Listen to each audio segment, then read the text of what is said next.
మీ business ఏదైనా మీ ఊర్లో promotion చేయాలంటే అది సుమన్ టీవీతోనే సాధ్యం. ఇప్పుడే సంప్రదించండి. నా పేరు ప్రసన్న. నేను 18 సంవత్సరాలుగా తెలుగు భాషోపాధ్యాయురాలుగా పనిచేస్తున్నాను. ఇప్పుడు తెలుగు అనేది మొదటి ఎగ్జామ్ గా ఉంటుంది పిల్లలకి. ముందు సెంటర్స్కి వెళ్ళి తెలుగు ఎగ్జామ్ వివిధ సెంటర్లోకి వెళ్ళి పిల్లలు ఎలా ఫేస్ చేయాలి, ఫస్ట్ ఎగ్జామ్ కదా ఎలా ఉంటుంది అనే కంగారు లేకుండా తెలుగులో చాలా ఈజీగా కొన్ని మెలకువలు పాటిస్తే ఈజీగా పాస్ అయ్యి బయటికి రావచ్చు. అది ఏ విధంగా అంటే తెలుగులో ముందు మనకు ఉండేవలసిన అంశాల ప్యాటర్న్ ఎలా ఉంటుంది అంటే అవగాహన, ప్రతిస్పందన. వీటికి సంబంధించి ముందు మనకి ప్యాసేజ్ రైటింగ్ ఉంటుంది. అంటే మీకు తెలుసు అపరిచిత గద్యం, పరిచిత గద్యం.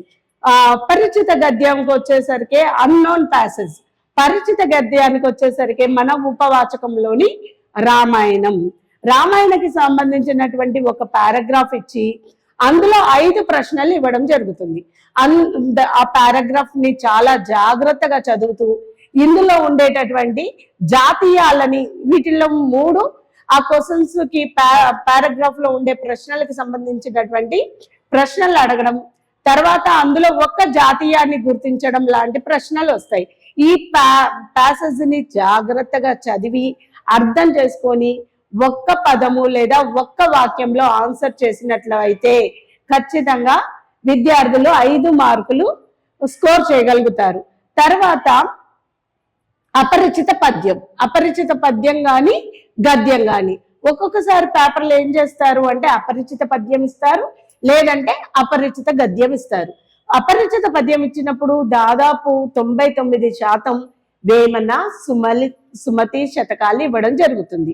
వీటిల్లో 2 పద్యానికి సంబంధించినటువంటి పదాల యొక్క అర్థాలు అడగడం, 3 ప్రశ్నలు జనరల్ గా అడుగుతారు. ఆ జనరల్ గా అడిగేది ఏంటంటే పద్యకర్త, ఈ పద్యాన్ని రాసిన వారు ఎవరు, ఈ పద్య రచయిత ఎవరు అని అడుగుతారు. సుమతి శతకం అయితే బద్దన, వేమన శతకం అయితే వేమన. ఇక రెండో క్వశ్చన్ వచ్చేసరికి మకుటం. మకుటం అంటే పద్యంలో 4వ లైన్లో ఉండేటటువంటి సంబోధన. కవి ఎవరినైనా సంబోధించి చెప్తాడు. అందులో సుమతి శతకానికి వచ్చేసరికి సుమతి అంటే మంచి బుద్ధి గలవారా అనే మకుటాన్ని ప్రయోగించి సుమతి అనే మకుటంతో బద్దెన రాయడం జరిగింది. సో మకుటం అడిగితే మనం సుమతి అని రాయాలి.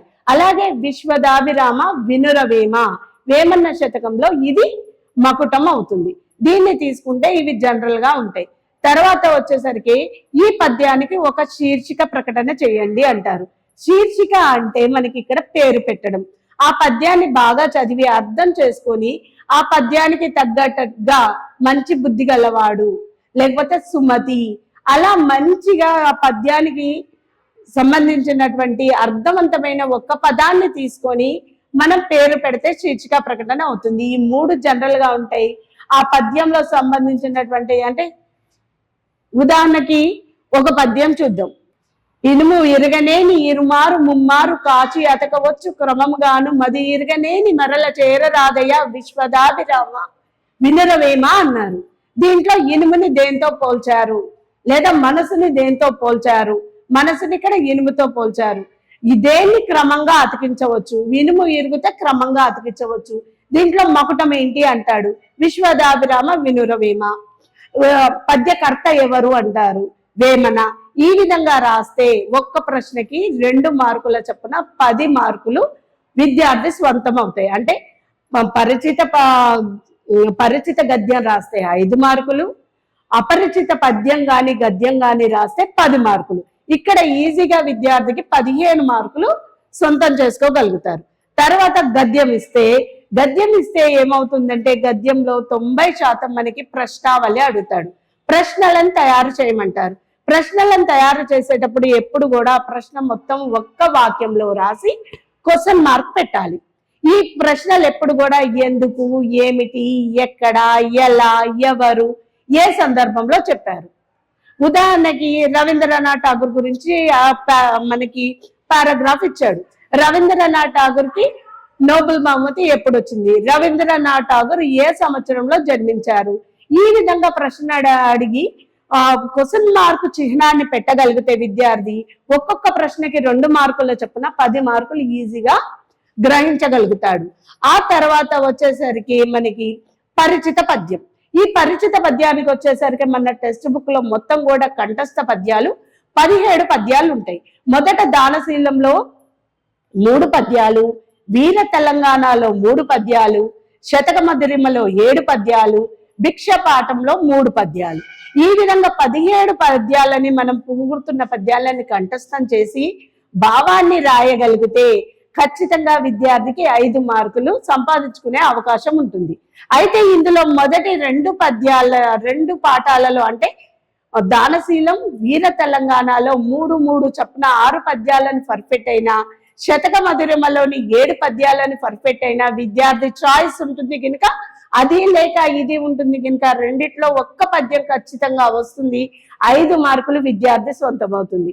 అంటే మనకి పరిచిత గద్యానికి 5, అపరిచిత పద్యం గద్యానికి 10 మార్కులు, అలాగే పరిచిత గద్యానికి 5 మార్కులు, ఈ విధంగా 20 మార్కులు పద్యాలకి గద్యాలకి 20 మార్కులు విద్యార్థి సొంతం అవుతుంది. ఇప్పుడు మనం ప్రశ్నాపత్రంలో ముందు చూసుకున్నట్లయితే అవగాహన ప్రతిస్పందనకు సంబంధించిన 20 మార్కులు చెప్పుకున్నాం. ఒకటి పరిచిత గద్యం, రెండోది అపరిచిత గద్యం లేదా పద్యం, మూడోది వచ్చేసరికి మనకి పరిచిత పద్యం. ఈ మూడిటికి కలిపి 20 మార్కులు మనం విద్యార్థి ఈజీగా ఎలా సంపాదించుకోవాలో మనం చెప్పాం. ఆ తర్వాత రెండో అంశానికి వచ్చేసరికి వ్యక్తీకరణ సృజనాత్మకత. వ్యక్తీకరణ సృజనాత్మకతలోకి వచ్చేసరికి లఘు సమాధాన ప్రశ్నలు ఉంటాయి. ఇవి 4 ప్రశ్నలు ఇవ్వడం జరుగుతుంది. ఇందులో విద్యార్థి పాస్ కావాలి అంటే ఖచ్చితంగా తెలుగు టెక్స్ట్ బుక్ లో 12 పాఠాలు ఉంటాయి. ఈ 12 పాఠాలలో మనకి 11 పాఠాలకు సంబంధించినటువంటి వివిధ రచయితలు, కవుల యొక్క పరిచయం ఉంటుంది. ఈ 11 కవి రచయిత పరిచయాలు వాళ్ళు ఖచ్చితంగా నేర్చుకొని ఉంటే ఖచ్చితంగా 3 మార్కులు సంపాదించుకునే అవకాశం ఉంటుంది. అయితే ఇక్కడ ఏంటంటే 4 ముళ్ళ 12 మార్కులు, 4 ప్రశ్నలు ఇవ్వడం జరుగుతుంది. ఇక్కడ చాయిస్ ఉండదు కనుక ఖచ్చితంగా కవి పరిచయాన్ని నేర్చుకొని ఉండాలి. తర్వాత మధ్యలో అంటే ఉపాధ్యాయురాలు చెప్పినప్పుడు మనం చెప్పినప్పుడు సారాంశాలు కానీ లెసన్ మధ్యలో కానీ ఇది ఇంపార్టెంట్, ఇది వస్తుంది అని ఎక్స్ప్లెయిన్ చేసిన గనుక ఒక్కసారి విద్యార్థి చూసుకుంటే ఈ 4 మూళ్ళ 12 మార్కులు ఖచ్చితంగా విద్యార్థి సంపాదిస్తాడు. లేదు చదవలేదు, నేను మిగతావి రాయలేను అనుకున్న సందర్భంలో ఆ ప్రశ్నని చూసుకొని ఆ ప్రశ్నకి సంబంధించినటువంటి ఈ అంశాన్ని ఉపాధ్యాయులు బోర్డు మీద ఏ అంశాన్ని అయితే వివరిస్తారో లేదా పాఠం చెప్పినప్పుడు వివరించిన అంశాలను గుర్తుకు వచ్చినవి పేపర్ మీద పెట్టినట్లయినా కూడా అక్కడ కనీసం 3 మార్కులకి 2 మార్కుల వరకు సాధించే అవకాశం ఉంటుంది. తర్వాత మనకు వచ్చేసరికి వ్యాసరూప సమాధాన ప్రశ్నలు. వ్యాసరూప సమాధాన ప్రశ్నలో పద్య భాగానికి సంబంధించినటువంటి ప్రశ్నలు 2 ఇవ్వడం జరుగుతుంది. ఈ పద్య భాగానికి వచ్చేసరికి మనకి 6 పాఠాలు ఉంటాయి. ఈ 6 పాఠాలలో మనకి సారాంశాలే ఎక్కువగా వస్తాయి. ఈ సారాంశాలలో దానశీల సారాంశం, వీర తెలంగాణ సారాంశం, అలాగే నగర గీతం సారాంశం, భిక్ష సారాంశం, జీవన భాష్యం, వీటిని ఖచ్చితంగా నేర్చుకుంటే జీవన భాష్యం, నగర గీతం, వీర తెలంగాణ, దానశీలము ఈ 4 పాఠాల నుండి ఖచ్చితంగా ఒక ప్రశ్న వచ్చి తీరుతుంది. ఆ తర్వాత అది కాక ఇది ఇస్తాడు కనుక 4 సారాంశాలు నేర్చుకుంటే ఒక్క ప్రశ్న 7 మార్కులతో ఖచ్చితంగా నేర్చుకునే విద్యార్థి ముందుకి రావడానికి అవకాశం ఉంటుంది. అందుకనే విద్యార్థి ఖచ్చితంగా సారాంశాలను నేర్చుకొని ఉండాలి. సారాంశాలంటే ఏమి లేదు, టీచర్ పాఠం చెప్పినప్పుడు దాని యొక్క భావన మొత్తం వివరిస్తారు. అది విని సొంత మాటల్లో రాయగలిగిన ఖచ్చితంగా 7 మార్కులు ఇక్కడ విద్యార్థి సంపాదించుకునే అవకాశం ఉంటుంది. తర్వాత గద్య భాగం. గద్య భాగానికి వచ్చేసరికి ఇక్కడ కూడా మనకి 6 పాఠాలు ఉంటాయి. ఈ 6 పాఠాలలో మొదటి 3 పాఠాలకు సంబంధించినటువంటి వ్యాసరూప ప్రశ్నలు నేర్చుకున్నా, వెనక 3 పాఠాలలో ఉండేటటువంటి వ్యాసరూప ప్రశ్నలు నేర్చుకున్నా ఖచ్చితంగా ఒక ప్రశ్నకి సమాధానాన్ని రాసి మార్కులు సంపాదించుకునే అవకాశం ఉంటుంది. ఈ వ్యాసరూప ప్రశ్నల్లో ఎక్కువగా మనకి సమాజ నేపథ్యానికి సంబంధించినటువంటి ఉంటాయి. లక్ష్య సిద్ధికి వచ్చేసరికి సంపాదకీయ వ్యాసాల గురించి అడుగుతాడు.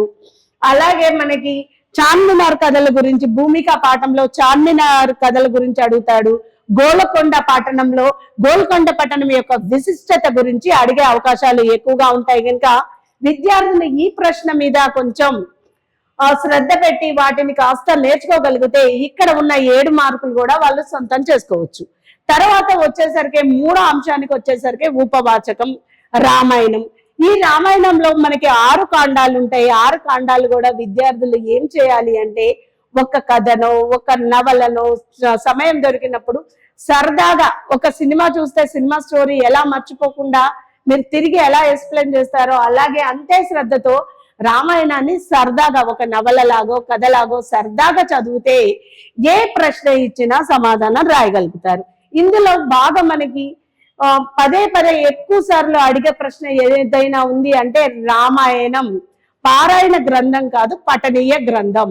రామాయణం మానవాళి అనుసరించదగిన గ్రంథం. రామాయణం చదవడం వల్ల కలిగే ప్రయోజనాలు ఏ విధంగా ప్రశ్న అడిగినా సమాధానం ఒకటే. రామాయణంలో ఎప్పుడు పాత్ర స్వభావాలు అడుగుతాడు. పాత్ర స్వభావాలకు వచ్చేసరికి సీత, రాముడు, విభీషణుడు, రావణుడు, ఆంజనేయుడు, సుగ్రీవుడు వీళ్ళ గురించి అడగడం. తర్వాత కొన్ని సంఘటనలు, కొన్ని కథలు ఉన్నాయి. వాలి సుగ్రీవి యొక్క వైర్యం, అలాగే రాముడు సుగ్రీవుడి యొక్క మైత్రి, అన్నదమ్ముళ్ళ అనుబంధం, ఇలాంటి ప్రశ్నలు ఎక్కువగా అడుగుతాడు. కనుక ఒక్కసారి ఈ ప్రశ్నలను మనం చూసుకున్నట్లయితే ఖచ్చితంగా ఇక్కడ రామాయణానికి సంబంధించిన 7 మార్కుల ప్రశ్నలు కూడా మన సొంతం. ఇక్కడ 3 ఏళ్ల 21 మార్కులు ఇక్కడ ఖచ్చితంగా విద్యార్థి వ్యాసరూప ప్రశ్న సమాధానాలు రాసినట్లయితే ఆ మార్కులు వాళ్ళ సొంతం అవుతాయి. తర్వాత అంశానికి వచ్చేసరికి సృజనాత్మకత.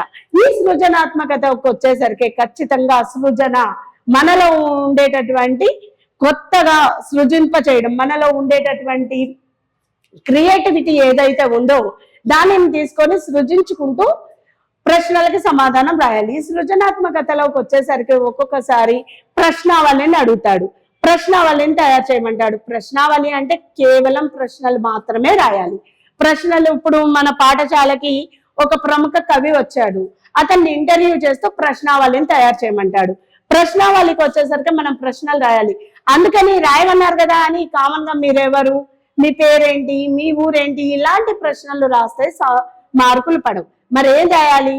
మీరు ఈ రంగాన్ని ఎందుకు ఎంచుకున్నారు, మీరు ఈ రచన ఎందుకు చేశారు, దీని వెనక స్ఫూర్తి ఎవరు, మీకు ఈ అవార్డు వచ్చింది కదా మీరు ఎలా ఫీల్ అవుతున్నారు, మా విద్యార్థులకి ఎలాంటి సలహాలు ఇస్తారు, సూచనలు ఇస్తారు, ఇలాంటి ప్రశ్నలను వేసి ప్రశ్నలు రాసిన తర్వాత ఎప్పుడు కూడా ప్రశ్న ఒక్క వాక్యంలోనే రాయాలి. రాసిన తర్వాత మీరు ఖచ్చితంగా క్వశ్చన్ మార్క్ యొక్క చిహ్నాన్ని పెట్టి తీరాలి. ఒకటి ప్రశ్నావళి. తర్వాత ఇంటర్వ్యూని తెలుగులో పరిపృచ్ఛ అంటారు. పరిపృచ్ఛ అంటే సంభాషణ రూపంలోనే ఉంటుంది. మనకు వచ్చిన వ్యక్తిని నమస్కరించి అంటే ఆ ప్రశ్న అడిగే వాళ్ళ యొక్క పేరు రాసి ఆ ప్రశ్న రాయాలి. అలాగే సమాధానం చెప్పే వ్యక్తి యొక్క పేరు రాసి అతని యొక్క సమాధానం రాయాలి. ఎప్పుడు కూడా ఇంటర్వ్యూ 2 వ్యక్తుల మధ్య సంభాషణను రాయాలి. నమస్కారం అండి, మీరు మా పాఠశాలకి రావడానికి ఆనందంగా ఉంది, రండి కూర్చోండి, మీరు ఈ రంగాన్ని ఎంచుకున్నారు కదా, ఈ రంగాన్ని ఎంచుకోవడానికి గల కారణం ఏంటి అంటే వారు చెప్పిన సమాధానాన్ని కూడా మనం రాయగలగాలి ఇంటర్వ్యూ. తర్వాత నినాదాలు ఇస్తాడు. నినాదాలు అంటే మీకు తెలుసు, పచ్చని చెట్లు ప్రగతికి మెట్లు. ఈ విధంగా మనం దానం యొక్క గొప్పతనం తెలుపుతూ నినాదాలు రాయమంటాడు. పచ్చదనం గురించి రాయమంటాడు. అలాగే భిక్ష యొక్క ప్రాధాన్యత తెలుపుతూ నినాదాలు రాయమంటాడు. నినాదాలు రాయాలి. సూక్తులు అంటే మంచి మాటలు, శుద్ధులు అంటారు కదా, వాటిని రాయగలగాలి. అవి ఏంటంటే పెద్దల మాట, చద్ది అన్న మూట లాంటి సూక్తులు రాయాలి. 7 మార్కులు ఇస్తున్నాడు కనుక ఖచ్చితంగా 7 సూక్తులని 7 నినాదాలను రాయాలి. తర్వాత మనకి ఇచ్చేటటువంటిది అభినందన పత్రం. అభినందన పత్రానికి వచ్చేసరికి ఎవరి వ్యక్తి పేరైనా ఇచ్చి ఎవరి గురించి అయినా, ఉదాహరణకి మీ తెలుగు భాషోపాధ్యాయురాలు గారి మీద అభినందన పత్రం రాయమన్నారు. అప్పుడు మీరు ఏం రాయాలి? మా తెలుగు భాషోపాధ్యాయురాలు మా సింగరేణి ఉన్నత పాఠశాలలో ఇన్ని సంవత్సరాలుగా పనిచేస్తున్నారు, ఆవిడ వ్యక్తిత్వం ఇంత గొప్పగా ఉంటుంది, ఆవిడ పాఠాలు ఇలా చెప్పగలరు, ఇలా ఆకట్టుకుంటున్నారు అని ఎప్పుడు అభినందన పత్రంలో ఎప్పుడు కూడా అభినందిస్తూ రాయాలి. మన గ్రామానికి మంచి చేసిన వ్యక్తిని అభినందిస్తూ రాయమనొచ్చు. ఏ విధంగా అయినా అభినందన పత్రం రాసేటప్పుడు వ్యాస రూపంలో 5 పారాగ్రాఫులుగా ఒక వ్యక్తిని వర్ణిస్తూ అభివర్ణిస్తూ రాసేదే అభినందన పత్రం అవుతుంది. తర్వాత లేఖ, మీ శతక పద్యాల యొక్క గొప్పతనం తెలుపుతూ మిత్రుడికి లేఖ రాయమని అడగచ్చు. లేఖ రాసేటప్పుడు ఎప్పుడు కూడా మీరు ఏం చేస్తారు అంటే మీ ఎడమ చేతి వైపు ఊరు కామా డేట్ వేసి పులి స్టాప్ పెడతారు.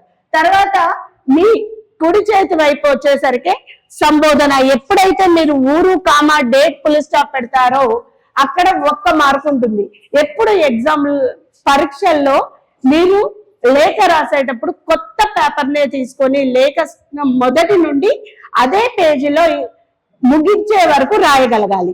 మరో పేజీలో రాయేస్తే అది బాగుండదు. అందుకని ఒకటే పేజీలో మొత్తం లేఖ పూర్తి అయ్యేలా రాయాలి. తర్వాత మీ కుడివైపు సంబోధన రాస్తారు. ప్రియమైన మిత్రమా, ప్రియమైన మిత్రుడు, ప్రియమైన రాధా, మీరు ఏదైనా ఒక సంబోధిస్తూ రాసి ఆ పక్కన కామా పెడితే మీకు మళ్ళీ అక్కడ ఒక 1/2 మార్కు పడుతుంది. అంటే లేఖలో మీకు రాసే మ్యాటర్ కంటే కూడా ఆ రాసే విధానం ఉంది చూసారా, ఆ ఫార్మేట్ కి మీకు మార్కులు పడే అవకాశం ఎక్కువగా ఉంటుంది.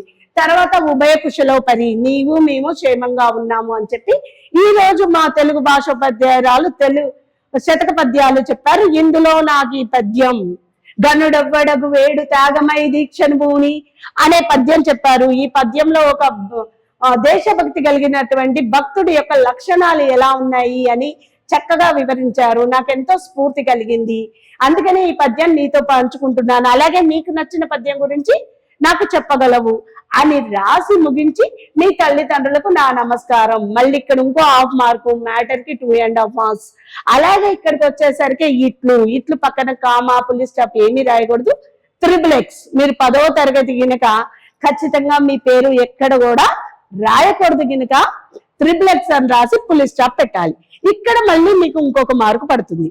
తర్వాత ఇటు మళ్ళీ మీ కుడివైపుకి వచ్చేసరికి చిరునామా అని ఒక బాక్స్ కొట్టి మీ స్నేహితుడి పేరు, స్కూల్ పేరు, ఊరు పేరు, మీ స్నేహితుడి పేరు, తరగతి, స్కూల్ పేరు, ఊరు పేరు, మండలం లేదా జిల్లా పేరు రాసి 5 అంకెల గల పిన్ కోడ్ నెంబర్ వేసి అన్నిటికీ కామా పెడుతూ పిన్ కోడ్ దగ్గర పులి స్టాప్ పెట్టిన ఎడల ఇక్కడ మీకు ఇంకో మార్కు పడుతుంది.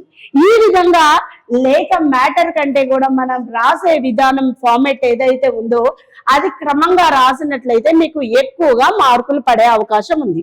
తర్వాత వచ్చేసరికి మనం సంభాషణ వస్తుంది. సంభాషణ వచ్చేసరికి దానశీలం పాఠం తీసుకున్నట్లయితే బలి చక్రవర్తికి శుక్రాచార్యులకు మధ్య జరిగినటువంటి సంభాషణ గురించి అడుగుతాడు. అప్పుడు మీరు ఏం చేయాలి? ముందు శుక్రాచార్యులు అని పెట్టి, మనకి తెలుసు మనం పద్యాలన్నీ కంఠస్థ పద్యాలు రాసుకున్నాం. కులమున్ రాజమున్ తేజమున్ అన్నారు. నీ కులాన్ని నీ రాజాన్ని నిలుపుకో, దానం వద్దు గీనం వద్దు, ఓ దాతలలో ఉత్తముడా బలి చక్రవర్తి ఆ బ్రహ్మచారిని పంపించే అని శుక్రాచార్యుడు అని పెట్టి అతని యొక్క ఏం చెప్పాడో అంశాన్ని రాయాలి. తర్వాత బలి చక్రవర్తి అని, తర్వాత బలి చక్రవర్తి ఏమన్నారో రాయాలి. ఈ విధంగానే మనకి భిక్షాలో అడిగిన, కొత్త వాటలో అక్క పాకాల యశోదారెడ్డికి అతడి యొక్క తమ్ముడికి మధ్య జరిగిన సంభాషణ అయినా వాళ్ళ పేర్లు పెట్టుకుంటూ సంభాషణ రాయగలగాలి. తర్వాత మనకి కొన్ని పదాలు ఇచ్చి కవిత రాయమంటాడు. కవితలో ఎక్కువగా మన ప్రాధాన్యత ఏంటంటే అంత్యప్రాసలను ఉపయోగించాలి. అంత్యప్రాస అంటే పదం చివర గాని వాక్యం చివర గాని ఒకే అక్షరాన్ని ప్రాసగా తీసుకుంటూ రాయడం. అలా 2 లైన్లకు ఒక్క చప్పునైనా మనం ప్రాసను ప్రయోగిస్తూ 7 లేదా 10 వాక్యాలలో మీరు కవితను కంప్లీట్ చేసేసినట్లయితే ఖచ్చితంగా 7 మార్కులు ఉంటాయి. అలాగే ఒక పద్యం ఇస్తాడు, కథ రాయమంటాడు. సృజనాత్మకత అంటే మనం సృజింపజేసే విధంగా దేనన్నా రాయొచ్చు. లేదా ఒక పద్యాన్ని పద్యానికి తగినట్లుగా కథ రాయమంటారు. లేకపోతే 2 వ్యక్తుల మధ్య అంశాన్ని ఇచ్చి దీన్ని కథా రూపంలో రాయమంటాడు. ఏ విధంగా రాసినా సృజనాత్మకత ఏకాంకిక అంటే ఏమి లేదు, ఒక చిన్న నాటకం లాగా ఒక 3 వ్యక్తులను ఎవరినైనా తీసుకొని సంభాషిస్తూ ఒక అంశాన్ని మనం డ్రామాలో చేసినట్లుగా డైలాగ్ రైటింగ్ అంటే సంభాషణ రాయాలి. అలా రాస్తే దాన్ని ఏకాంకిక అంటారు. తర్వాత ఏకపాత్ర అభినయం. ఏకపాత్ర అభినయం అంటే ఒక వ్యక్తి తన మనోగతాల గురించి చెప్పుకోవడం. మనకి ఇది 99% వీర తెలంగాణలో తెలంగాణ తల్లి తన మనోభావాలని, తన పుత్రుల యొక్క వీరత్వాన్ని, గొప్పతనాన్ని ఏ విధంగా అభివర్ణించిందో ఏకపాత్ర అభినయ రూపంలో రాయమంటారు. ఏకపాత్ర అభినయ రూపంలో రాయాలి. ఆత్మకథ అన్న అదే, తనంతట తను ఉత్తమ పురుష కథనంలో చెప్పుకోవడం జరుగుతుంది. నేను అని రాసుకోవాలి. నేను తెలంగాణ తల్లిని, నాకు స్వతంత్రాన్ని తెప్పించడానికి నా భవదీయ పుత్రులలో వీళ్ళు ఈ విధంగా పోరాడారు అని చెప్పి మనం ఆ వీర తెలంగాణలో ఉండేటటువంటి సారాంశం ఏదైతే ఉందో దాన్ని నేనే తెలంగాణ తల్లి అంటే మీరే తెలంగాణ తల్లి అని భావిస్తూ రాయగలిగితే అది ఏకపాత్ర అభినయం అవుతుంది. ఈ విధంగా అయితే మీకు ఇదంతా ప్రశ్నపత్రం. మనం ఈ ప్రశ్నపత్రంలో ఏ ప్రశ్న కూడా మీరు వదలకుండా అన్ని ప్రశ్నలకు సమాధానం రాయగలిగితే ఇక్కడ 60 మార్కులకి ఖచ్చితంగా మీరు 50 మార్కులు సొంతం చేసుకునే అవకాశం చాలా వరకు ఉంటుంది. ఇది ప్రశ్నపత్రం పార్ట్ ఏ.